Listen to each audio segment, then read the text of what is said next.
You're listening to How to 20-something, the only podcast that helps both men and women navigate their 20s and learn how to adult across all aspects of their lives.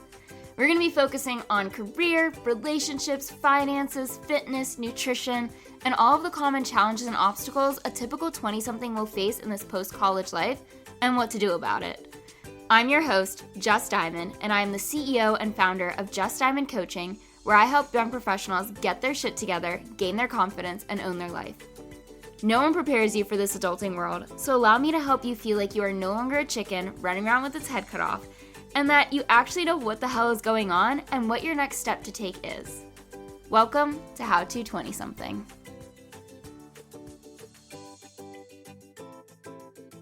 Welcome to the first ever episode of How to 20-something. When I tell you that I've been dreaming of creating this podcast for about 2 years now, I'm not kidding. And I'm so excited for it to finally be released out into the world. And that now I'm your one-stop shop to feeling like you are getting your shit together. I am a certified life and nutrition coach, and I want to help you learn how to adult and navigate the complicated territory of your 20s. Today, we are talking all about how to release your inner perfectionist, get over your fear of failure, and begin talking to yourself a little nicer. Believe me, there's already enough hate out in this world and on social media that you don't need to add to it with the words that you say to yourself. Plus, you're in your 20s. This isn't when you're supposed to have it all figured out or do things exactly right the first time around. Your 20s are this massive, decade-long learning process. It's a time of self-discovery and figuring out what you do want to create in your life. So it's time for you to shift your mindset and use your 20s to your advantage by building the foundation you want to have for the rest of your life and knowing that it's not too late to begin doing this, even if you're 29. And we'll call this foundation your home base. It's a place for you to come back to, reset yourself, and then go back out and try new things, take calculated risks, and start to understand your reason for existing on this floating rock through space. And if you want to be successful, then you need to start changing your perception of your life and the words you choose to use and the thoughts that come through your mind, as they will determine your willingness to keep going and to keep trying new things. It's knowing that your beliefs create your experiences and your experiences confirm your beliefs, and that endless cycle can either work in your favor or to your demise. Overcoming your negative self-talk begins with improving your thoughts and beliefs by questioning everything and or believing that you are working to fine-tune a skill or become more efficient at it with the goal to level up. It starts with a concept I'm sure we've all heard at some point in our life, that practice makes improvement, or even striving for progress over perfection. And throughout this episode, I'm going to break down just how you can begin questioning, practicing, and applying these ideologies to your actual life and changing the little voice in your head to be your best friend and not your annoying roommate. Which, if you've ever read The Untethered Soul, you'll know what I'm getting at with that reference. And if you haven't, I highly recommend you do so. I'm going to put the link in the show notes so you can access that immediately and start reading. But it's coming from a place of self-love and being more patient and understanding with yourself as you're working to figure things out, and releasing the pressure and expectations that you have to have it all figured out right now and know what you're supposed to be doing, or not even trying until you know it's going to be the perfect decision or outcome.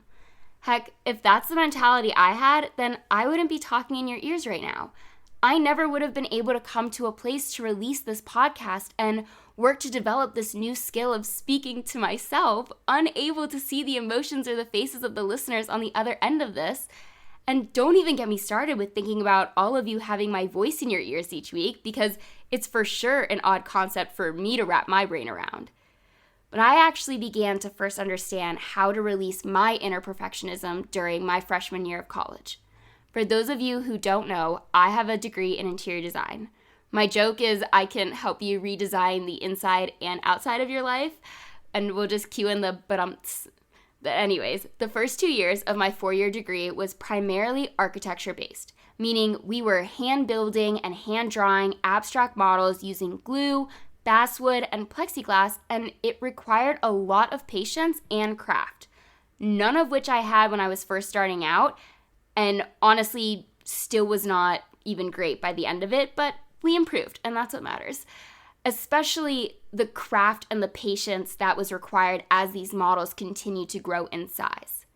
By spring of my freshman year, a friend of mine made a shirt that very accurately described our D1 architecture class.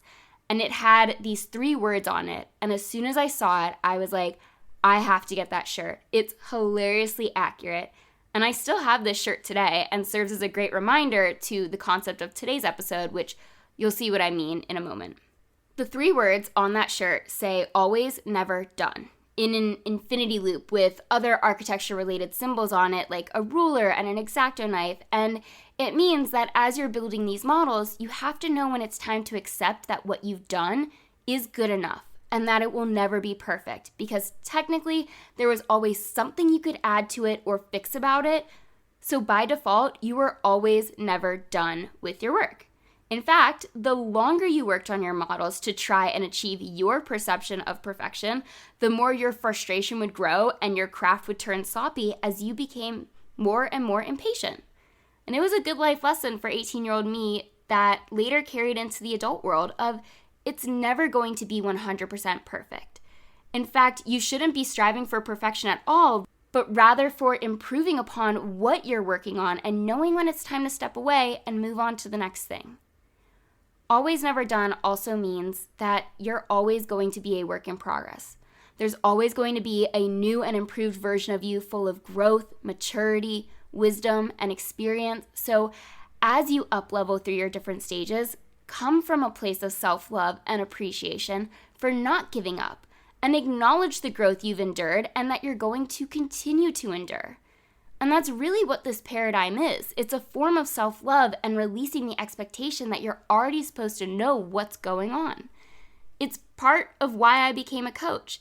I personally felt so unprepared for the adult world and all of the trials and tribulations that came with it, and now I want to help as many people as I can feel a little bit more supported as they work to understand all that their life has to offer. So when you start to question everything you are doing or how you are feeling, you are creating this sense of curiosity, learning, and growth rather than judgment and self-criticism. You become your own scientist and create hypotheses about what you're questioning, and then you go and test it and apply your findings. I'll use alcohol as an example. Instead of judging yourself for getting too drunk and spending your Sunday hungover in bed, start to question where in the night is your limit. What do you need to eat before you go out to prevent yourself from blacking out? Or how many drinks and of what kind will keep you relatively together? Then create your if-then hypothesis that we all learned in 7th grade of, like, if I had 6 rum and cokes over the course of 4 hours, then I will not black out and wake up with a vicious hangover. Whatever your hypotheses may be, go test it and see if it needs to be adjusted until you get the outcomes you desire, which in this example would be a fun night out, no regretful decisions, and no or a very small hangover the next day. It's knowing that there is no one right way to do life. There are definitely better ways, but you don't come out of college knowing exactly what those better ways are, kind of like you don't enter the actual world as an infant and are expected to know what's going on. And when you think about it, we're naturally given different mentors all the way up until we're done with school. We have our parents, teachers, coaches, and other adult figures that help us learn from our mistakes or avoid potential downfalls, or even help us brush off the dust when we do fall.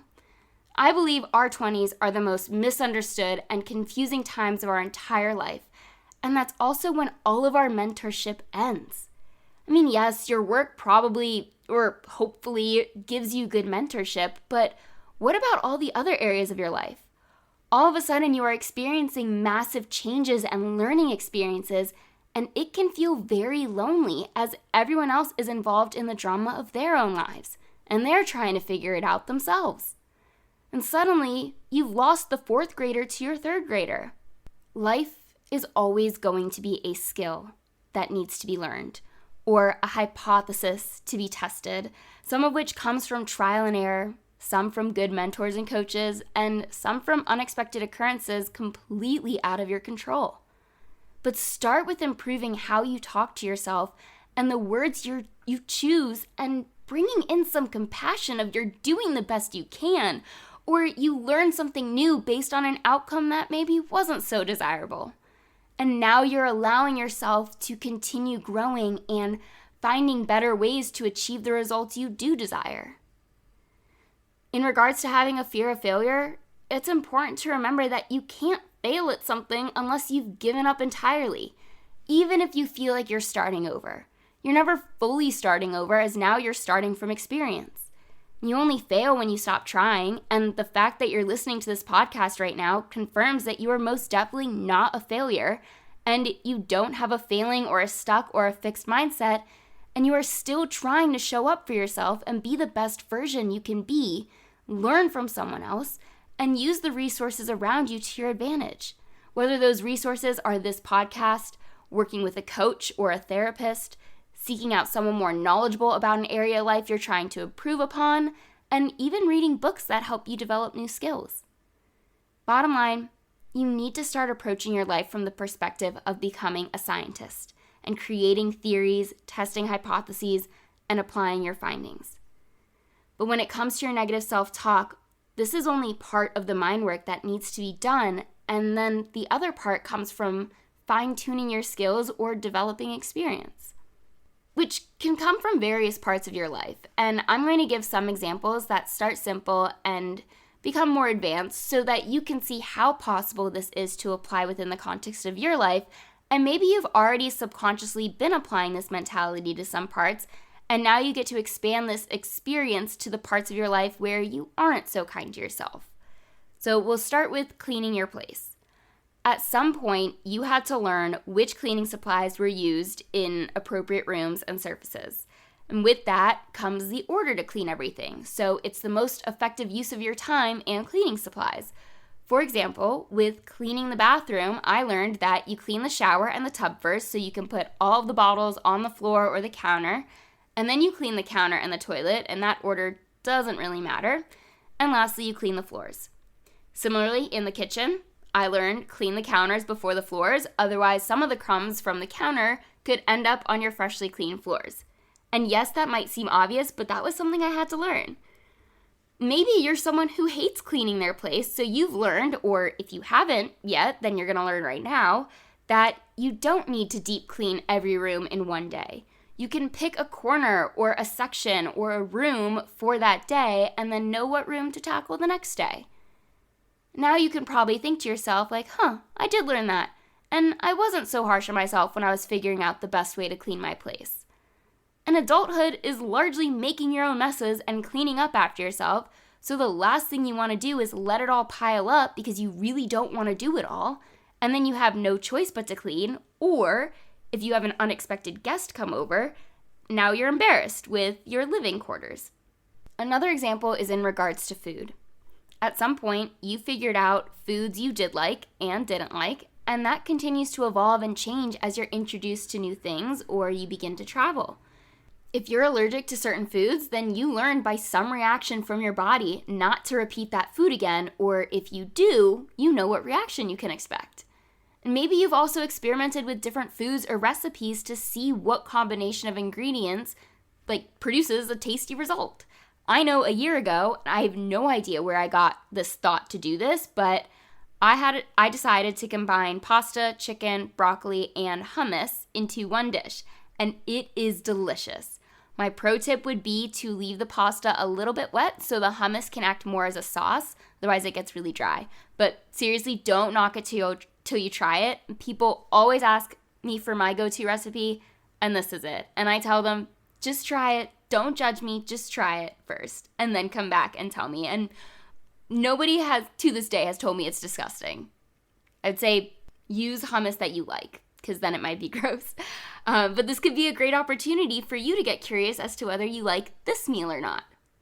And another concept that I talk to everyone about when they're making food choices is choosing a food based off of instant gratification, as well as taking note of how your body and energy feels about 30 minutes after consuming your foods. It's not getting down on yourself for overindulging, it's questioning what is your limit, just like in the alcohol example. For instance, if 3 slices of cake makes you sick, but 1 slice has no effect on you, then bam, you found your limit and you learned something about yourself. The third example I'm about to give is perfect for putting your ability to shift your thoughts around something new to a skill mindset or taking it in as a learning experience. And that is exercise. Exercising is all about fine-tuning a skill and a learning experience, no matter who you are. At some point in your life, you had to learn how to work out in some way, shape, or form. And even when you've switched your fitness modality, you again had to go and learn a new one. With weightlifting, you definitely have to learn proper form to prevent injury. I've thrown my back out deadlifting before because I relaxed before the weight was fully back on the ground. And let me tell you, I learned that lesson the very hard way and will never repeat that mistake again. The skill part comes from moving the weight as efficiently as possible to then be able to increase the weight.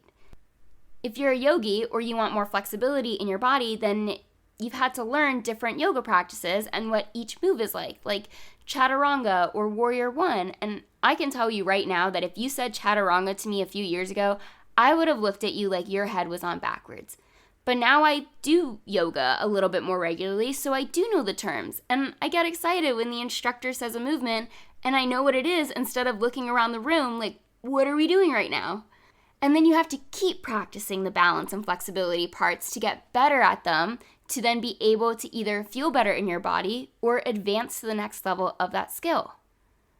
If you have an endurance goal, we'll use running as example, because running in and of itself is a skill. There's a proper form and technique and rhythm to it, and then you keep practicing it to become more efficient at building up your endurance. You don't one day decide to start running and go for 10 miles straight. At least you shouldn't decide to do that one day. Instead, you're building it up with practice and experience. The gym in general is a very non-judgmental space because everyone at some point was brand new and built up their skill set over time.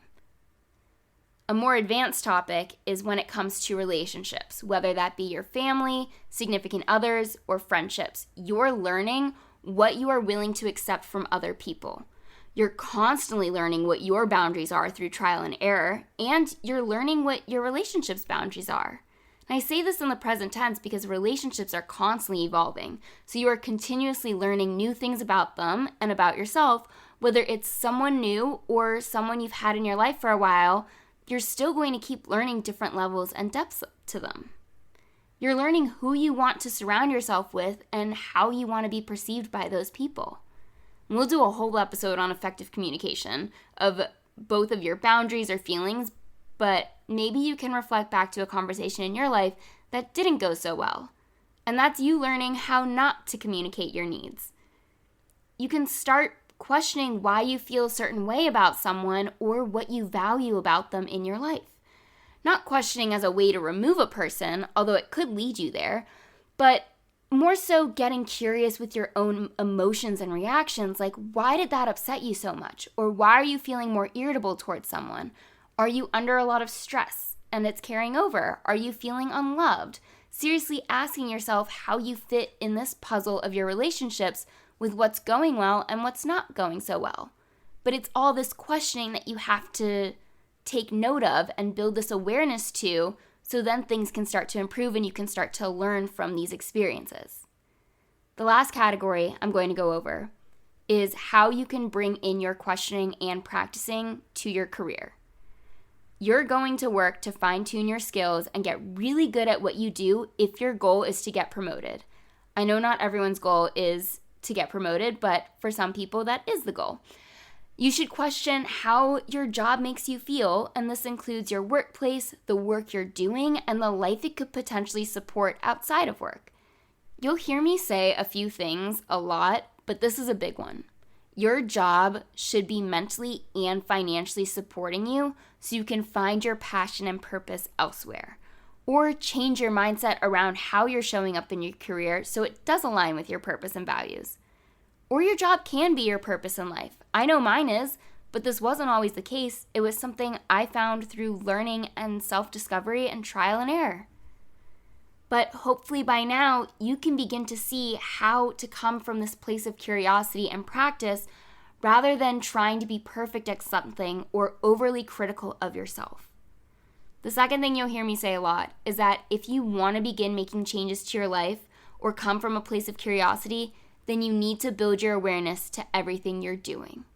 Without your awareness, you'll find yourself operating in the same cycle over and over again or on autopilot. And so start simple, like with how the weather makes you feel, or even different songs. I always have people start with food, since you definitely eat at some point in your day, so you can even start there too. Start questioning.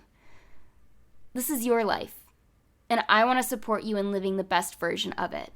But you need to be kinder to yourself and release the pressure either you, your family, or society has put on you.